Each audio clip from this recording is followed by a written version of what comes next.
Donc maintenant, ce qu'on va faire, c'est qu'on va vérifier le montage que nous avons réalisé. Donc, par rapport à ce qu'on a câblé tout à l'heure, j'ai amené ici du 12 volts. Donc, le plus va à l'entrée du relais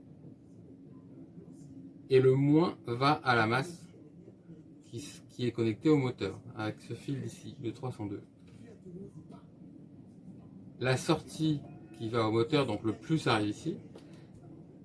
Comme il arrivera avec un gros câble d'alimentation pour le moteur, et il ressortira par là vers le moteur.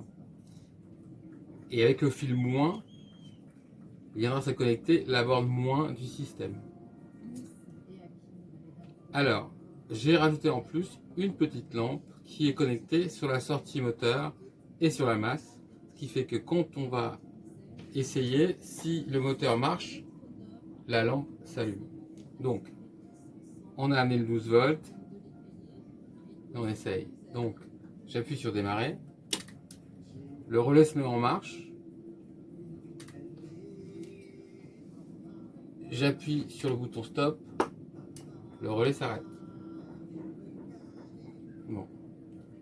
Ensuite, on va essayer le capteur protection pompe.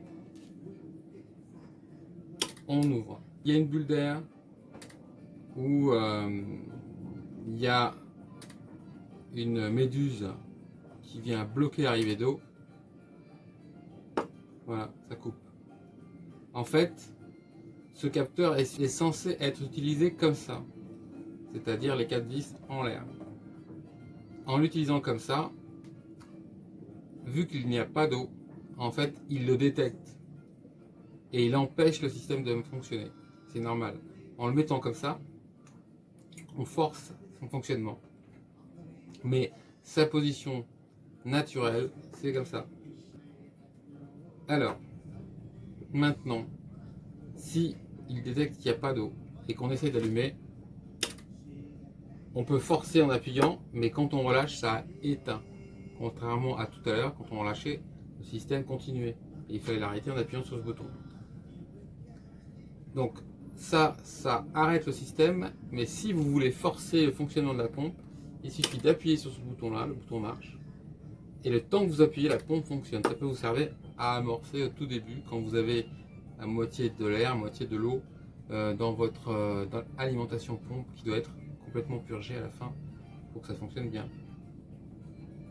Donc, on le remet en mode comme si, en lui faisant croire qu'il y a de l'eau. Ça marche. J'éteins, ça s'arrête. Je remets en marche. Là, ici, pour simuler une pression trop forte, tout ce qu'il faut faire, en fait, c'est débrancher le capteur. On débranche le capteur, ça y est, ça s'arrête. Donc, le système fonctionne. La protection pompe fonctionne. Dès qu'il n'y a plus d'eau, ça s'arrête. La protection membrane fonctionne aussi. Donc voilà, on est prêt.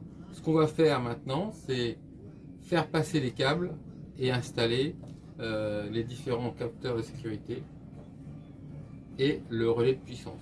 Voilà.